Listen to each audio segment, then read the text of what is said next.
Selamat pagi bagi kita semuanya. Selamat kita beribadah kepada Tuhan Yesus Kristus. Kiranya damai sejahtera Allah yang melampaui segala akal akan memelihara hati dan pikiran kita.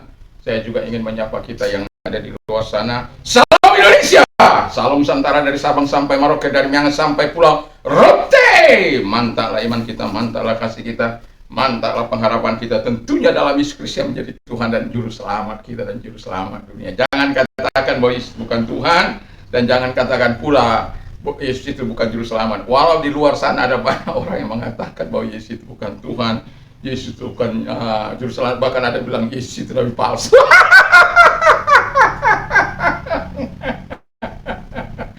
Saya kalau dengar dia berkata ada begitu, si Kores itu, dia berasal dari gua, dan kuburan dibilang gua. Saya hanya bisa tertawa kalau melihat mereka berdialog begitu. Fakta-fakta tidak, apa yang dibicarakan tidak sesuai dengan fakta-fakta. Tetapi karena pengarang bebas, comot logi dan lain sebagainya, ya biarkan saja. Tetapi Alkitab sudah mengatakan hidup dia adalah seorang sampai kepada Allah kalau tidak melalui aku, Yesus. Karena begitu besar kasih Allah akan dunia ini, sehingga ia mengaruniakan anak yang tunggal, supaya setiap orang yang percaya kepadanya tidak binasa. Kepada siapa? Kepada Yesus. Melainkan apa? Beroleh hidup yang kekal. Selalu pilihan ada di tangan kita, bukan di tangan Tuhan. Tapi Tuhan selalu menawarkan yang terbaik, tinggal Anda memilih. Setiap pilihan ada konsekuensinya. Engkau tidak memilih, ada konsekuensinya. Engkau memilih, kau mendapat hidup yang kekal. Kiranya doa dan harapan saya, kekuatan firman, kekuatan Roh Kudus, kekuatan doa, kekuatan iman senantiasa menyertai kehidupan kita. Saya akan membaca dulu dalam Matius 7, ya. Matius 7 ayat yang ke-7 dan sampai yang ke-11. Demikian bunyi firman Allah. Sebelumnya kita berdoa dulu. Kami buka hati kami untuk kebenaran-kebenaran firman-Mu, sehingga apa yang menjadi kemauan Tuhan, baik itu teguran, nasihat, permintaan, apapun itu Bapak, sehingga kami dapat menerapkan dalam kehidupan kami sehari-hari, yang membawa kedamaian, kesuksesan di dalam kehidupan kami. Urapi hamba-Mu, urapi kami semuanya, dan urapi juga yang ada di luar sana yang mendengarkan. Dengan segala kondisi mereka, Tuhan memberkati. Terima kasih, kami bersyukur dalam nama Yesus. Haleluya. Amin. Puji nama Tuhan, kita akan membaca firman Allah. Saya akan baca dari Matius 7 ayat yang 7 sampai dengan ayat 11. Ayat yang tidak asing bagi kita semuanya. Mintalah maka akan diberikan kepadamu, carilah maka kamu akan mendapat, ketuklah maka pintu akan dibukakan bagimu. Karena setiap orang meminta menerima, dan setiap orang mencari mendapat, dan setiap orang yang mengetuk baginya pintu dibukakan. Adakah seorang daripadamu yang memberikan batu kepada anaknya jika ia meminta roti, atau memberi ular jika ia meminta ikan? Jadi jika kamu yang jahat tahu memberi pemberian yang baik kepada anak-anakmu, apalagi Bapamu yang di sorga, ia akan memberikan yang baik kepada mereka yang meminta kepadanya. Haleluya. Puji nama Tuhan. Tema kita adalah mengapa Allah tidak menjawab dan mengapa Allah menjawab doa kita. Ada dua hal yang mau saya tekankan di sini. Mengapa Allah tidak menjawab dan mengapa Allah menjawab doa kita. Yang pertama, kita lari dulu sejenak ke Yesaya 59 ayat 1 dan 2. Di sana dikatakan dengan jelas, sesungguhnya tangan Allah tidak kurang panjang. Jadi tangan Allah itu tidak kurang panjang untuk menyelamatkan, dan pendengarannya tidak kurang tajam untuk mendengarkan. Tetapi yang merupakan pemisah antara engkau dan Allahmu adalah kejahatan, sehingga ia menyembunyikan diri. Bayangkan kalau Allah sembunyi. Main cari dan maka dibilang seek and hide. Kalau Allah sembunyi, kita nggak akan bisa mencarinya. Tapi untung Allah tidak sembunyi. Ya, makanya dikatakan carilah aku selama aku berkenan ditemui. Puji nama Tuhan. Jadi yang sehingga dia menyembunyikan wajahnya terhadap engkau adalah dosamu. Di sini kita merenung sejenak. Ada hal yang akan saya tekankan. Mengapa? Yang pertama, mengapa Tuhan tidak menjawab doa? Karena adanya kejahatan dan dosa. Jadi kalau ada kejahatan dan dosa, Alkitab katakan dia tidak akan menjawab kita. Bagaimana penghukuman Allah kepada Israel yang biji matanya, yang dikasihinya. Dan Allah tidak menyayangkan umatnya. Sekalipun itu adalah umat pilihannya, tetapi Allah tidak menyayangkan mereka. Dan karena kejahatan mereka, Tuhan memperlakukan mereka sebagaimana orang-orang fasik, sebagaimana orang-orang berdosa, sebagaimana orang-orang yang jahat itu. Mereka dihajar oleh musuh-musuh mereka, atau mereka dihancurkan oleh musuh-musuh mereka. Bangsa-bangsa yang ada di sekitar mereka, yang tinggal di antara mereka, Tuhan mampu memakai mereka untuk menghancurkan mereka. Sebut saja Palestina, sebut saja orang Amalek, yang seringkali datang untuk menghancurkan orang-orang Israel. Karena apa? Ketidaktaatan kepada Tuhan. Sehingga ketika mereka berseru-seru kepada Allah, Allah tidak menjawab. Sampai nantinya mereka berseru dari kehancuran hati. Karena firman Allah dalam Yesaya 57 ayat yang 55 ayat yang ke-7 dikatakan di sana bahwa baiklah orang fasik meninggalkan jalannya, orang jahat meninggalkan rancangan-rancangannya, baiklah ia kembali kepada Tuhan karena dia mengasihinya, dan kepada Allah karena Allah limpah dengan pengampunan. Jadi satu-satunya cara untuk melunakkan hati Allah, walaupun nanti itu ada, adalah hidup kembali kepada Tuhan. Tapi saya nanti karena ada bagian khusus di situ. Nah, jadi Allah tidak mendengarkan doa kita, sementara ayat yang kita baca tadi dengan jelas mengatakan dari Matius itu, minta maka kamu akan mendapat, cari maka kamu minta maka kamu akan menerima, cari kamu maka akan mendapat, ketuk maka pintu akan dibukakan bagimu. Karena setiap orang meminta menerima, setiap orang mencari mendapat, setiap orang mengetuk, pintu dibukakan baginya. Janji yang sangat luar biasa. Seandainya kita tahu rencana Allah yang besar dalam kehidupan kita, kita tahu rancangan Allah yang besar dalam kehidupan kita, saya yakin dan percaya kita akan memilih jalan-jalan Tuhan. Tapi ada banyak orang tidak mau membaca firman Allah, tidak mau membaca firman Allah secara teratur dalam hidup mereka, sehingga mereka mudah ditipu oleh iblis, mudah ditipu oleh orang-orang hebat.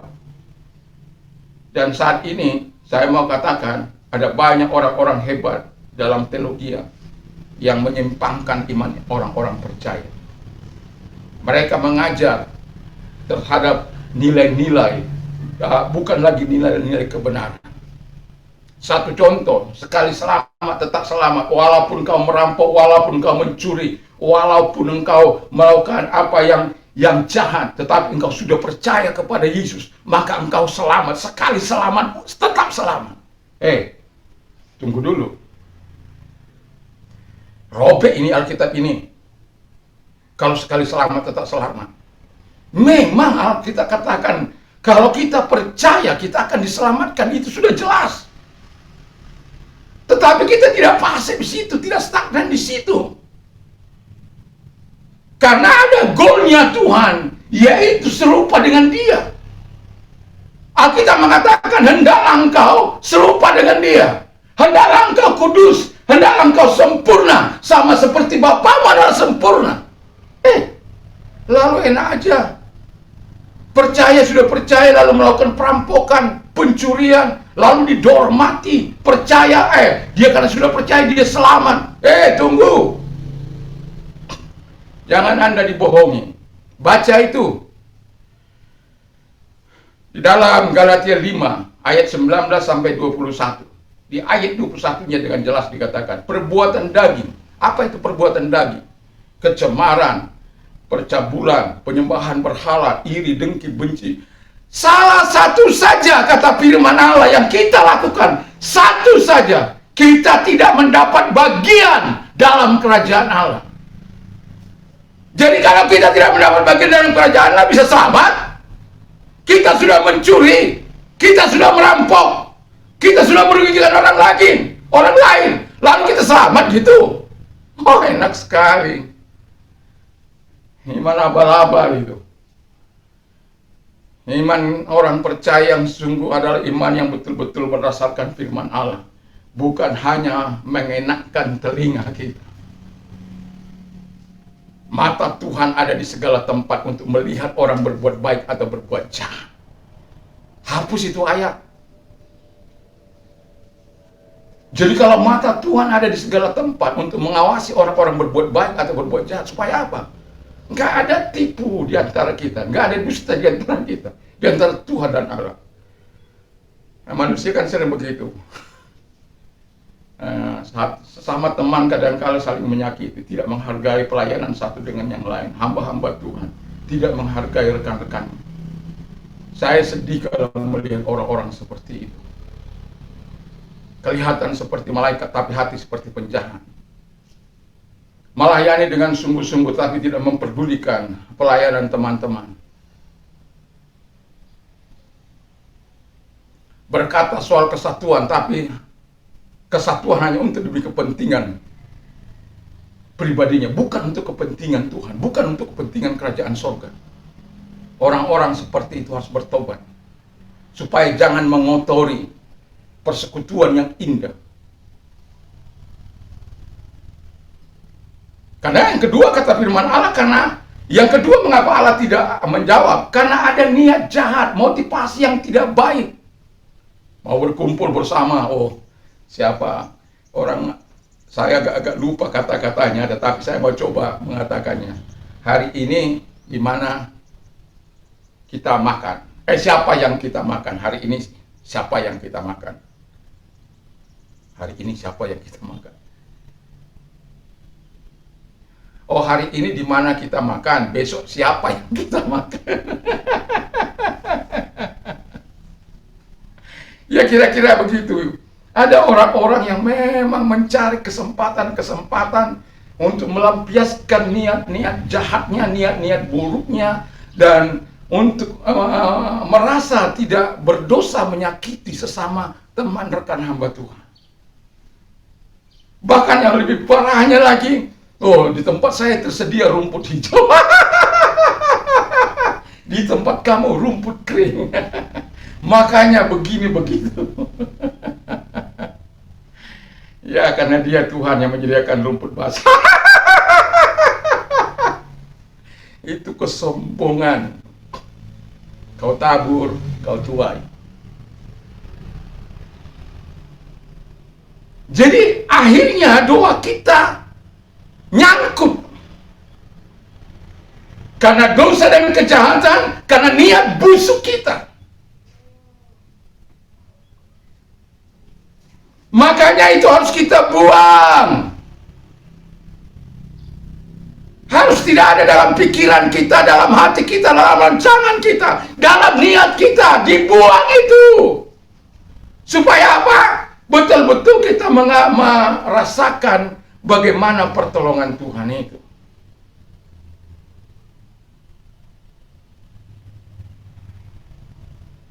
Lalu kemudian kita masuk sejenak ke dalam 2 Tawarik 7. Di situ dikatakan dalam 2 Tawarik 7 ayat 14, 2 Tawarik 7 ayat 13, 14, bila mana aku menutup langit sehingga tidak ada hujan, dan bila mana aku menyuruh belalang memakan habis hasil bumi, dan bila mana aku melepaskan penyakit sampar di antara umatku. 14, dan umatku yang atasnya namaku disebut merendahkan diri, berdoa, mencari wajahku, lalu berbalik dari jalan-jalannya, maka aku akan mendengar dari sorga dan mengampuni dosa mereka serta memulihkan negeri mereka. Haleluya. Jadi sebenarnya Tuhan itu bukan Tuhan yang kejam. Ya. kalau sampai Tuhan menutup segala pintu rahmat bagi kita. Tetapi saya mau katakan begini sejenak. Kadangkala kita bukan karena berdosa, ya, bukan karena kejahatan, tapi doa kita seolah-olah nyangkut, ya, seolah-olah nyangkut. Lalu kalau kita mengikuti perkataan-perkataan setan yang masuk ke pikiran kita, kita akan kecewa. Satu contoh saja, bagaimana Yusuf, ya, bagaimana Yusuf ketika dia berdoa dan dia tidak dijawab doanya, sampai tiba pada waktunya 13 tahun. Memang cukup waktu yang cukup panjang bagi Yusuf. Tetapi Anda tahu bahwa proses yang sangat panjang itu menjadikan dia menjadi orang yang hebat. Proses yang dialami, proses penderitaan yang dialami, menempa dia menjadi manusia baja, manusia beriman, manusia hebat yang pada akhirnya menyerahkan diri sepenuhnya kepada Tuhan. Karena Tuhan yang mengangkat, Tuhan yang merendahkan. Kalau dia yang mengangkat, tidak ada seorang yang dapat merendahkan. Kalau Tuhan yang merendahkan, tidak ada seorang yang dapat meninggikan. Dan pada akhirnya kita tahu bahwa dia orang nomor 2. Tetapi kalau saya mau katakan dengan jelas, kalau sesuai dengan pengertian saya, bahwa sebenarnya dialah orang nomor 1. Kelebihan daripada Firaun itu hanyalah tahtanya. Karena dia berkata, Alkitab berkata bahwa tidak ada seorang pun yang bergerak, yang boleh bergerak tanpa kata-katanya. Seperti manusia otoriter lainnya. Tapi bukan karena dia otoriter. Dia ingin semua berjalan baik. Dan itu telah dibuktikan, tidak ada korup. Bayangkan 7 tahun kelimpahan, kesempatan bagi dia untuk bisa membuat lowongan yang sangat luar biasa. Siapa tahu 7 tahun kelimpahan, orang tidak akan pernah protes karena kelimpahan yang begitu luar biasa selama 7 tahun. Tetapi apakah dia korup seperti yang dilakukan oleh para pejabat-pejabat kita? Ada kesempatan korup, apa sedikit korup, ini sedikit korup, negara dalam kemiskinan korup, dan rakyat masih mengalami penderitaan korup, orang masih membutuhkan bansos di sana sini korup.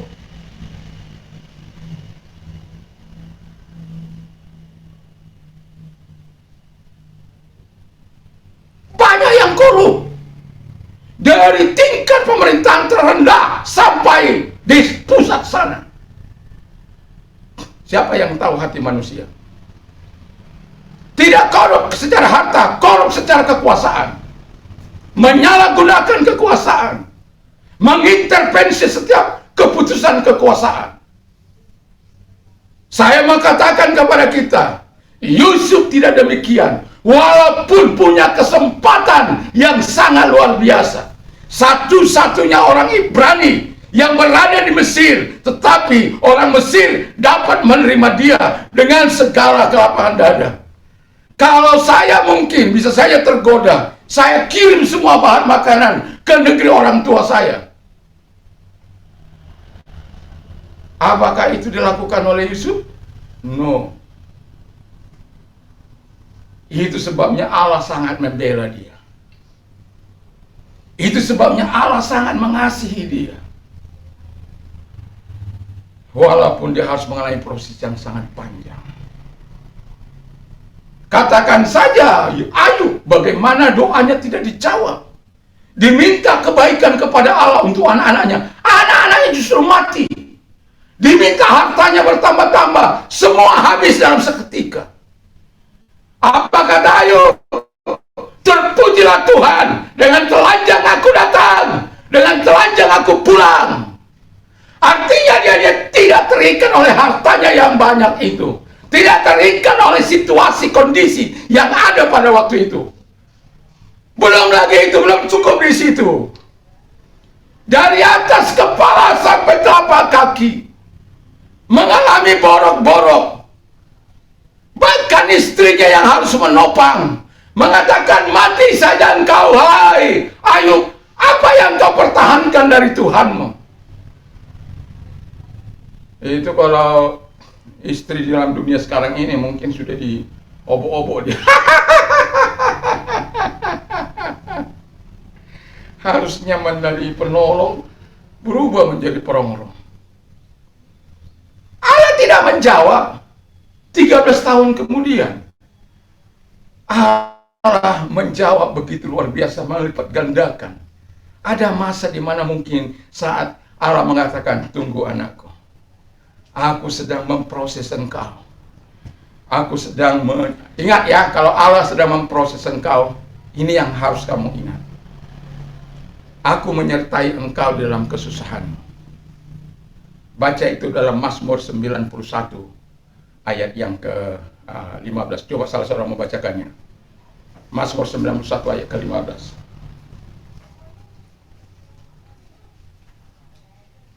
Cepat-cepat. Siapa duluan? Mazmur 91 Ayat 15. ayat 15. Mazmur 91 ayat 15.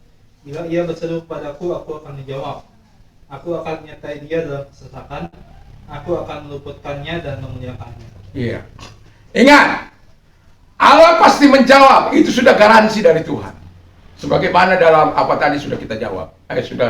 Allah pasti memberikan kalau sesuai dengan kehendaknya nanti. Nanti kita lihat.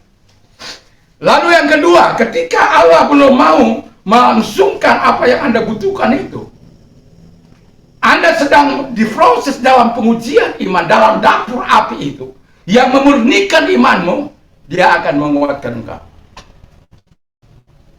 Dan ingat selanjutnya dikatakan, aku akan meluputkannya. Wow.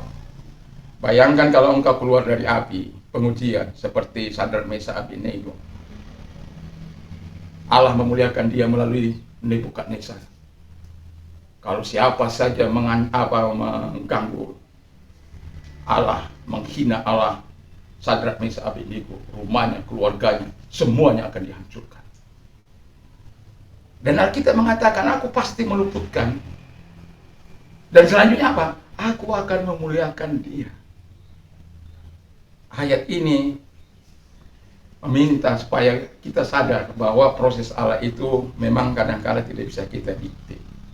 Tapi yang jelas Allah pasti meluputkan kita. Kalau itu yang sedang terjadi, ingatlah bahwa Tuhan sedang melatih engkau untuk sesuatu yang jauh lebih besar. Seperti ini si Yusuf. Kita lihat dari proses yang kecil yang dia alami, dari jualan di pasar, lalu kemudian dijual kepada Potifar di istananya, dia di daerah di kekuasaannya, dia memimpin Potifar, lalu di penjara dia memimpin di situ. Begitu indahnya proses Tuhan yang dia alaminya. Dan saya mau katakan kepada kita, kalau itu sedang terjadi bagi kita, satu hal yang kita minta kepada Tuhan, kuatkan saya. Kalau Tuhan belum menjawab doa kita, jangan karena dosa. Kita kan sudah tahu, oh aku ini karena dosa dan kejahatan, sehingga aku mendapatkan aib, mendapatkan seperti ini. Tapi kalau bukan karena dosa dan kejahatan, seperti apa yang dialami oleh kedua orang tersebut, yaitu Ayub dan Yusuf. Mereka menikmati segala kebaikan Tuhan. Tetapi memang Alkitab mengatakan dengan kata lain, tunggu. Bukan Allah tidak menjawab, hanya Tuhan katakan tunggu sampai saatnya tiba. Ya, puji nama Tuhan. Lalu kalau situasinya, katakan kita berdosa, kata firman Allah, sehingga Tuhan menghukum kita dengan segala persoalan. Belum habis persoalan ini, datang persoalan yang lain. Belum habis bencana ini, datang bencana yang lain. Waduh.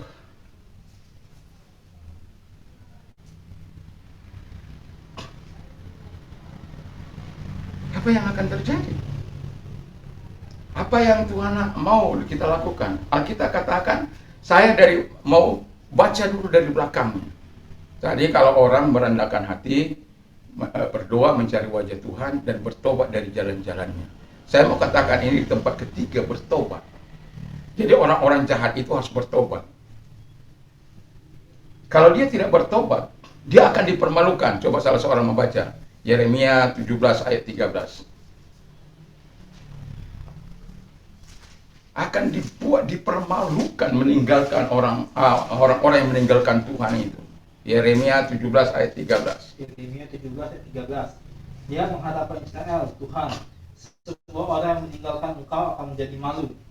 Orang-orang yang menyimpang daripadamu akan dilenyapkan di negeri. Sebab mereka telah meninggalkan sumber air yang hidup, yakni Tuhan. Iya. Jadi kalau kamu pikir kamu bebas dari di mana engkau meninggalkan Tuhan atau mempersalahkan Tuhan, kamu salah besar. Kalau engkau meninggalkan sumber air hidup yaitu Tuhan itu sendiri, pertama engkau akan dipermalukan.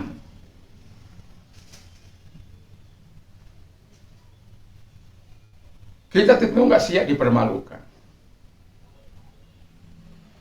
Yang kedua kata firman Allah, engkau akan ditinggalkan. Yang ketiga dilenyapkan. Wow. Makanya Tuhan memakai Nebukadnezar untuk menghukum orang Israel, maupun Yehuda maupun Israel. Mereka dibuang selama 70 tahun mereka mengalami penghukuman. Diperbudak. Karena Tuhan melihat dosa yang sangat besar yang mereka lakukan. Tetapi Tuhan juga berjanji, dia menghukum tidak sampai ya gitu-gitulah ya. 70 tahun sudah cukup lah ya. Lalu dikirimnya lagi Koresi untuk menghukum si penghukum Israel. Tuhan yang menyuruh, Tuhan lagi suruh orang lain. Ya, itu saya katakan skenario Tuhan yang tidak bisa kita intervensi. Dengan tujuan dia itu hambaku yang harus menggenapi apa yang kuperintahkan, apa yang kukehendaki, supaya umatku kembali. Setelah 70 tahun. Saya bangga mengenal Yesus dan saya suka membaca Alkitab. Karena ketika saya membaca hal-hal yang indah itu, hati saya, wah, luar biasa Tuhanku. Saya sudah membaca kitab-kitab yang lain, ya, tetapi saya tidak menemukan rancangan-rancangan Tuhan dari awal sampai akhir, dari mulai Kejadian 3 lalu kepada perjanjian baru sampai kepada Wahyu. Bagaimana proses kelahirannya, proses pelayanannya, proses pelayanannya, kematiannya, lalu kemudian kebangkitannya, kenaikannya, semua telah dinyatakan. Tinggal lagi satu yang kita harus waspada, yaitu kedatangan kali yang kedua. Kita tidak tahu, tidak bisa intervensi. Tuhan kapan? Besokkah? Lusakah? Enggak. Tuhan mengatakan dia yang punya urusan, Bapa yang punya urusan soal itu. Tapi kita sebagai orang percaya harus tetap siap. Nah, jadi kita harus bertobat. Nah, ketika orang Israel bertobat, baca aja Hakim-Hakim. Karena keras hatinya mereka, kalau mati pemimpin mereka, mereka langsung hidup dalam dosa, menyembah berhala. Dan itu sangat menyakiti hati Tuhan. Karena apa? Bagi Allah, orang Israel itu istrinya. Bagi Allah. Dan ketika mereka berselingkuh, menyembah dewa-dewa, itu sakit hati Tuhan. Sakitnya itu di sini. Di sini sakitnya itu. Diingatkan oleh nabi-nabinya, hakim-hakimnya, nggak mau tahu. Sampai akhirnya mereka setelah kena, ada yang 7 tahun, ada 18 tahun, ada yang lebih panjang penghukuman yang dilakukan. Lalu mereka ingat, kami ternyata punya Tuhan. Lupa mereka punya Tuhan. kami ternyata punya Tuhan yang besar, yang berdaulat, yang menguasai langit dan bumi, menguasai bangsa-bangsa. Tapi kami meninggalkan Dia, berzina dengan Allah-Allah dunia ini. Maka Kainaman bilang begini, orang Kristen kok menikah di surga itu menikah udah surganya kecil. Aduh, itu lulusan D3 doktor Haifa. Itulah seorang penipu. Dan pada akhirnya tidak mengerti kitab suci, Alkitab khususnya. Dia tidak mempelajari Al-Qur'annya, tapi dia justru mempelajari Alkitab. Coba kita begitu. Maunya akan turun tangan, ya, penghinaan yang berhak untuk menafsirkan ayat-ayat suci hanya kami. Tapi sebaliknya, di mana MUI saat orang lain, orang-orangnya yang percaya kepada Nabi Muhammad itu melakukan penafsirannya tersendiri. Di mana MUI? Adil dong. Bertindak benar dong.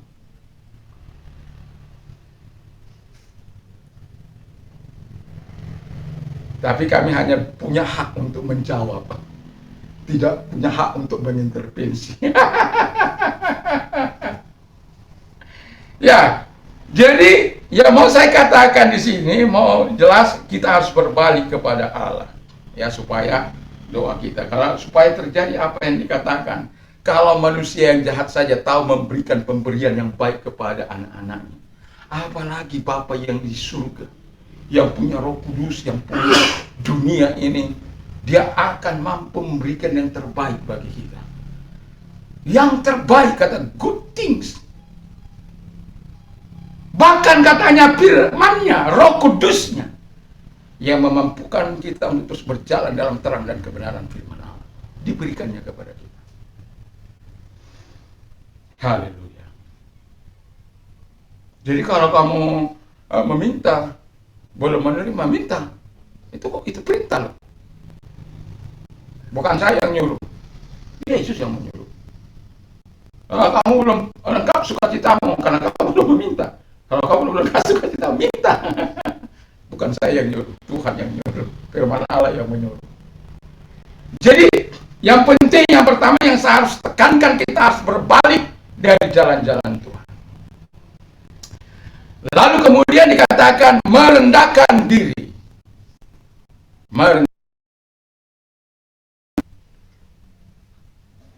Saya di tahun 1999, ya, 1999. Saya masih ingat waktu itu saya lagi berdoa kepada Tuhan untuk minta tempat ini. Dan saya sudah bawa tanahnya ke tempat saya. Orang bilang saya mau gendeng, terserah saja. Tapi apa yang saya imani, saya percaya bahwa Tuhan akan menyediakan. Sementara saya tidak punya apa-apa. Jemaat saya, jemaat Tuhan yang mempercayakan juga tidak banyak, dan juga tidak banyak orang-orang yang punya. Tetapi setiap kali saya mengingat akan Tuhan, Tuhan selalu akan mengingatkan jangan berharap kepada manusia.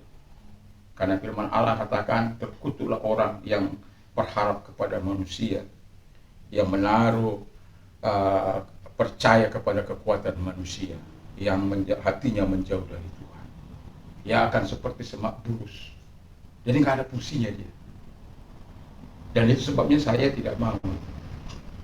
Bahkan ketika saya mempunyai iman yang besar itu, salah seorang daripada tua-tua saya berkata, Pak Pendeta, ya lihatlah, ya boleh sih beriman, boleh sih berapa, gitu ya. Tapi ingatlah, waktu itu kita belum masih duduk di Quran. waktu itu. Tapi saya sudah minta begini.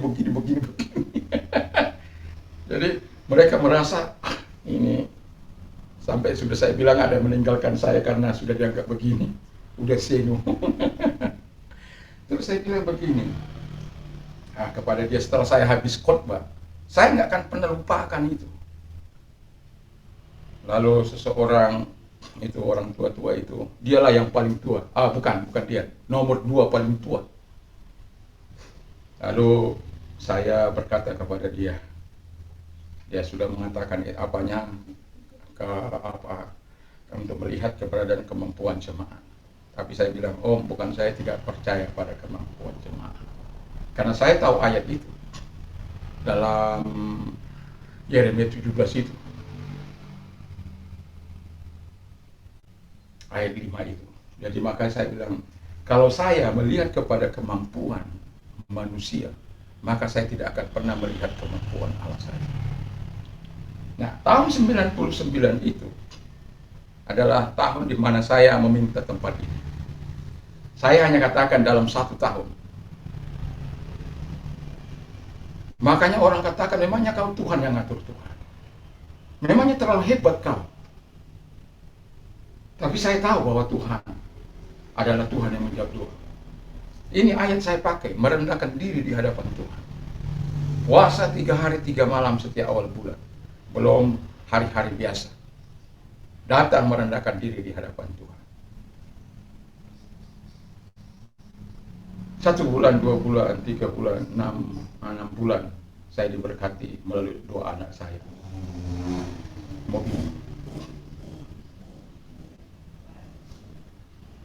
6 bulan, 7 bulan, 8 bulan setan mulai bilang begini, mana doa puasamu? Mulai dilecehkan, mulai direndahkan, pergumulan, battle dalam pikiran saya, dalam hati saya. Tapi saya katakan, makanya sering istri saya bilang begini, kurang 5 menit masih bisa terjadi. Dan itulah yang saya lakukan. Tuhan masih bisa mengatur detik-detik terakhir dari apa yang saya katakan kepada Tuhan. Ini masih panjang, saya bilang sama setan. Jadi nyangkau dalam nama Yesus. 7 bulan, 8 bulan, 9 bulan. Saya sudah lama tidak kemari, tapi kemudian saya kemari. Dengan mobil yang diberkati itu saya datang kemari. Saya ketuk-ketuk, lama saya ketuk-ketuk, orangnya tidak ada. Lalu apa yang terjadi? Saya mau pulang, tiba-tiba orang itu buka pintu, kletek. Ada orang yang rupanya. Nah, ketika saya yang dilihat, dia menari-nari, Yesus Sancti, Yesus Sancti, Yesus Sancti, Yesus Sancti, Yesus Sancti, Yesus Sancti, Yesus Sancti, Yesus Sancti, Yesus Sancti. Dia nggak diam. Dia juga nggak bilang saya masuk dulu. Tapi saya ikuti dia masuk. Sampai dia masuk, Yesus Sancti, Yesus Sancti, Yesus Sancti. Ada berapa saat itu lalu dia bilang begini. Setelah dia berhenti, nih duduk dulu. Ya, saya duduk. Lalu apa yang dikatakannya kepada saya? Setelah saya duduk, ini punya uang berapa? Saya kaget kan, ini punya uang berapa? Nggak ada duit. Saya ini mati suri 4 sampai 5 jam saya mati, tapi Tuhan bangunkan. Tuhan katakan kepada saya akan perpanjang. Saya pikir dia berdusta, ya. Nah, dia bilang, saya mau jual tempat ini. Berapa, Jim? Saya bilang begitu kan. Ini punya uang berapa? Nggak punya uang. Saya hanya punya mobil 1. Betul, saya nggak punya duit. Berapa harga mobil? Ya kalau jual cepat 40 juta lah, saya bilang begitu. Jangan sih 40 juta gini saja, 50 juta. Karena Tuhan Yesus sudah bilang jangan. Padahal rumah ini sudah pernah kita tawar 200 juta. Pada waktu itu. Tapi dia tidak jual. Kita naikkan, adalah di tanah sebelah di situ kita di sini sebelah yang ini sekarang sudah jadi kafe. Tidak juga. Akhirnya, yaitu saya mengambil keputusan merendahkan hati di hadapan Tuhan. Saya mulai patok dari mie ayam Jakarta. Di sana. Ada musik suara. Dari mie ayam Jakarta di sana sampai rumah saya di sana dan Gam di sana.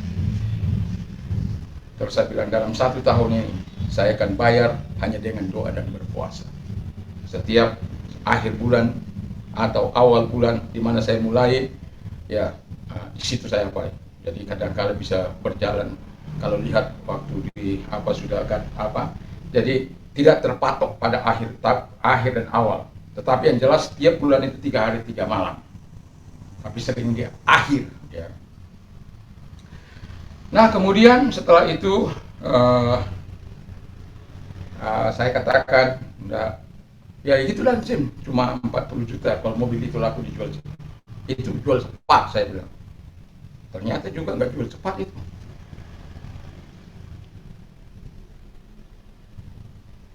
Dan pada akhirnya jadilah 50 juta. Dan menunggu mobil itu laku. Tapi kalau mobil itu dijual-jual tidak ada. Tapi saya sudah down payment. Nah rupanya ada yang mempengaruhi dia. Masa rumah dijual cuma 50 juta. Ini memang nggak apa sih, 24 meter. Ya kira-kira 24 meter lebih lah. Ya. Dan ada tanah lebih ke sana. Untuk L. Jadi saya bilang begini. Tim, begini aja. Kan bukan saya yang menjual, kan saya menjual. Kembalikan saja down payment saya. Tapi saya bilang begini, Anda berurusan dengan Tuhan Yesus. Wih, bilang, oh jangan. Ya sudah. Akhirnya nggak ada lagi orang. 50 juta mungkin bagi orang murah, tapi bagi saya itu sudah sudah habis-habisan itu. Ya. Tapi segala sesuatu mendatangkan kebaikan, dan pada akhirnya saya menempati tempat ini.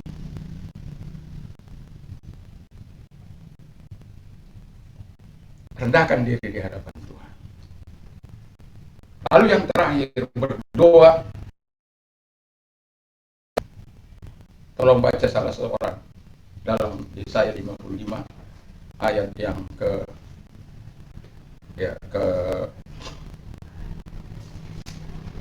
kelima. Yesaya 55 ayat kelima, sesungguhnya engkau akan memanggil bangsa yang tidak kau kenal. 6. Ayat ke-6, carilah Tuhan selama ia berkenan ditemui, berserulah kepada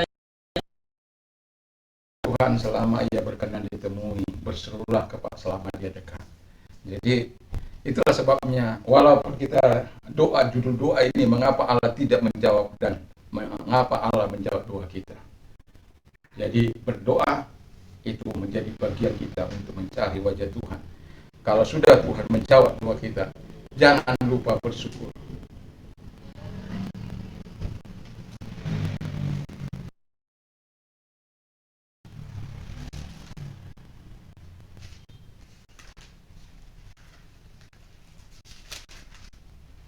Ada satu kata, tapi saya lupa ayatnya di mana.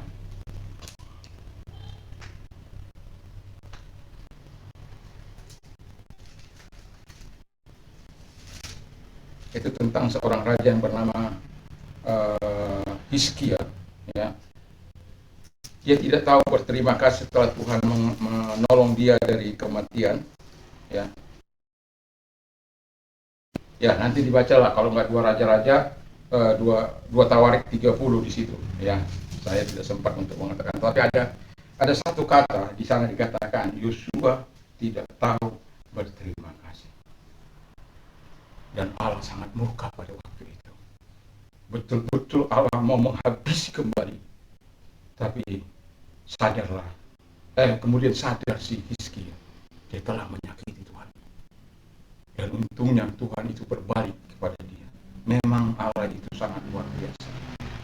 Sudah berniat menghabisi bukan hanya Hizkia tapi rakyatnya juga, karena dosa kesombongan yang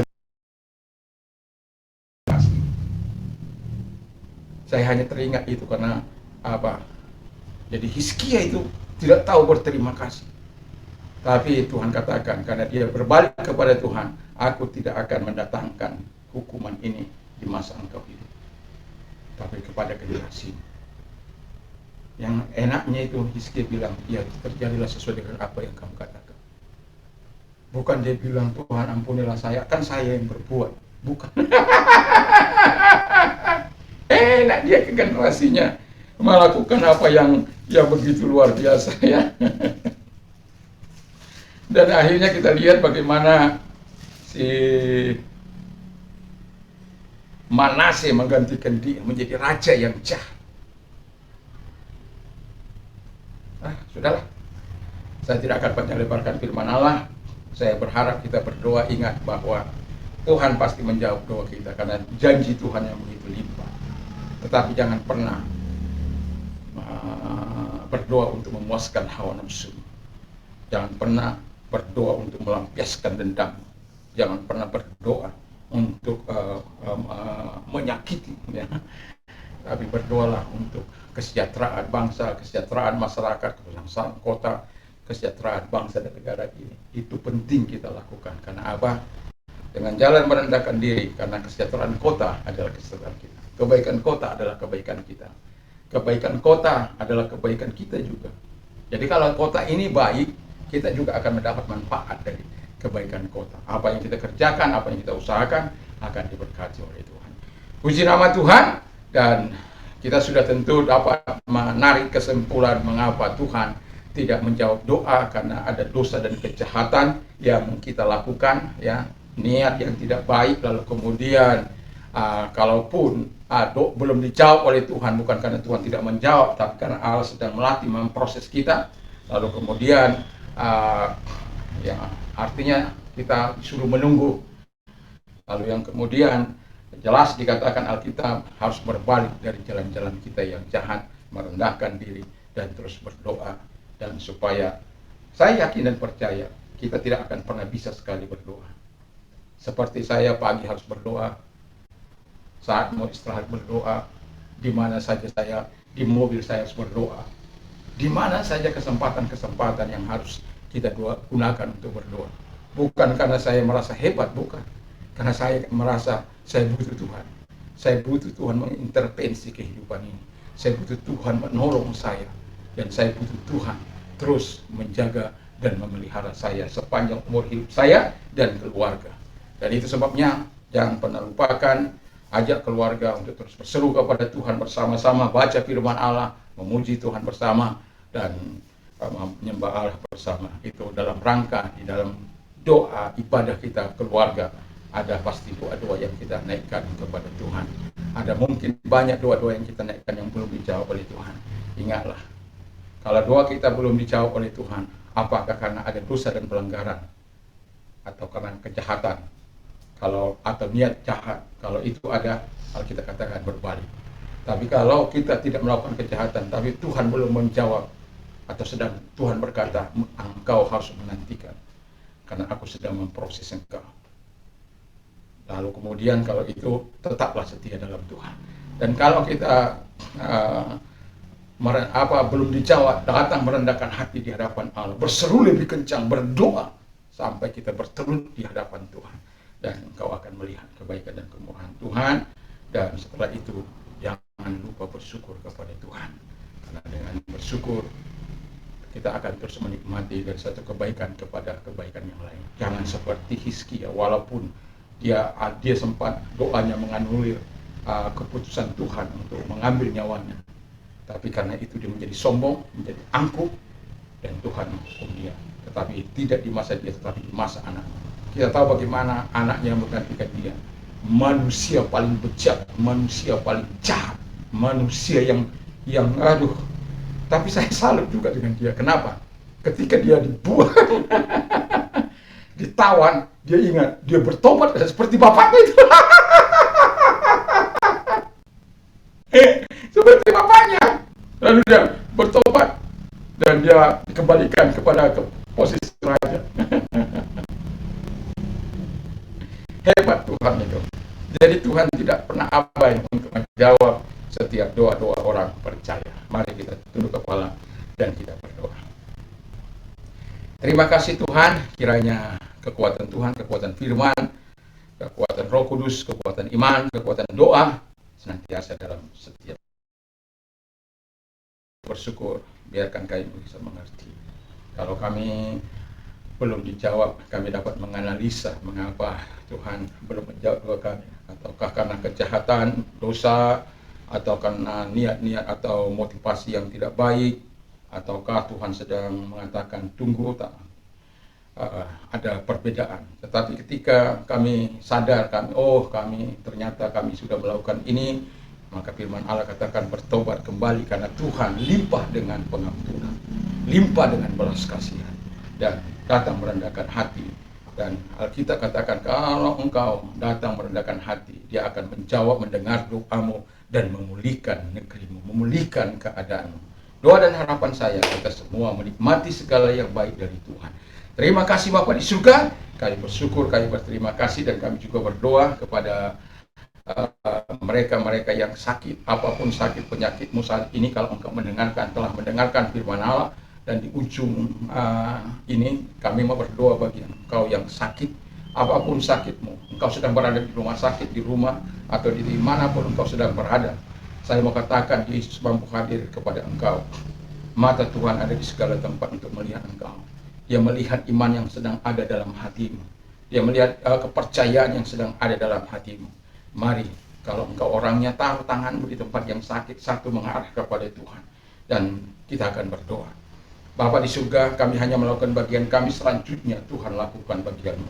Kau yang mengatakan usir setan dalam nama Yesus, karena kami tidak bisa tumpang tangan bagi orang sakit itu sembuh. Kami tidak bisa menumpangkan tangan mereka secara langsung, tapi Tuhan bisa melakukan. Kami hanya melakukan bagian apa yang kami bisa lakukan, yaitu Engkau berkata untuk memerintahkan segala sakit penyakit, dan memerintahkan setan-setan, dan melenyapkan segala kelemahan itu dalam nama Yesus.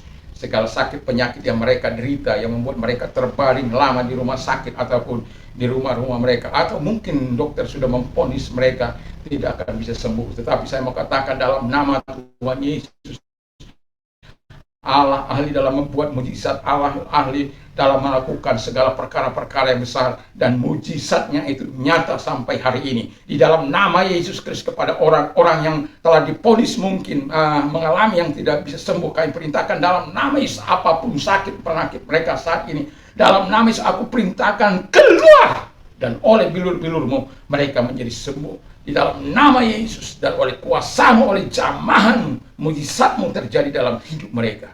Dimuliakan engkau, ditinggikan engkau sampai selama-lamanya. Terima kasih Bapa di surga. Kami juga berdoa kiranya Tuhan memberkati bangsa dan negara kami. Kami sudah melakukan pesta demokrasi, dan walaupun ada sedikit hal gangguan-gangguan, tapi kami tetap menyerahkan kepada Tuhan. Apapun yang ditempuh oleh mereka-mereka yang terlibat dalam semua ini, semuanya kami serahkan dalam tangan. Tapi hasil apapun pada real count ataupun real time yang akan diumumkan oleh KPU, kami akan siap menerimanya, keputusan-keputusan itu Bapa di surga. Karena kami berdemokrasi dengan benar dan baik di mata Tuhan, dan kami soal bukan kalah dan menang, tetapi kepada siapa kami berpihak. Sama seperti Tuhan, kepada siapa Tuhan berpihak, Tuhan akan selalu berpihak kepada orang-orang benar. Tidak peduli sedikit pengikutnya atau banyak pengikutnya, tetapi Tuhan adalah Tuhan yang menyatakan kedaulatan kemuliaan melalui orang yang sedikit maupun orang yang banyak. Dan itu sebabnya Tuhan Bapa di surga, kami sungguh bersyukur, kami berterima kasih kepada-Mu. Dalam nama Tuhan Yesus, berkati bangsa dan negara kami dengan damai sejahtera daripada Tuhan Yesus Kristus. Dan kami juga berdoa Tuhan, agar Engkau Allah yang menyatakan segala hikmat dan pengetahuan bagi mereka yang mungkin hadir di beranda kami, firman Allah sampai kepada mereka, bagi mereka yang menerima Yesus sebagai Tuhan dan Juru Selamat mereka.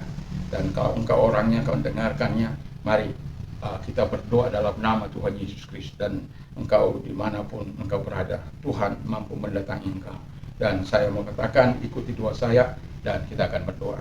Tuhan Yesus, saya sadar orang berdosa. Saya mengakui segala dosa dan kejahatan yang pernah aku lakukan, dan sucikan hamba-Mu dengan kuasa darah-Mu. Karena kami tahu Tuhan, darah-Mu yang suci telah menguduskan kami, telah membenarkan kami. Di dalam nama Tuhan Yesus kami menjadi anak-anak kerajaan Tuhan. Terima kasih. Kami sungguh bersyukur, kami berterima kasih. Kalau Engkau sudah menerima Yesus sebagai Tuhan dan Juru Selamat, carilah orang-orang yang satu komunitas dengan Anda. Terima kasih Bapa di surga, di dalam nama Tuhan Yesus Kristus juga kami berdoa bagi orang-orang muda.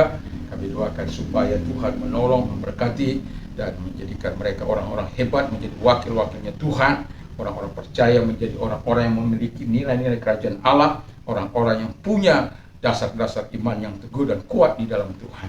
Sehingga apapun peristiwa dalam hidup mereka, mereka akan sikapi dengan respon yang baik dan penuh penyerahan diri kepada Tuhan.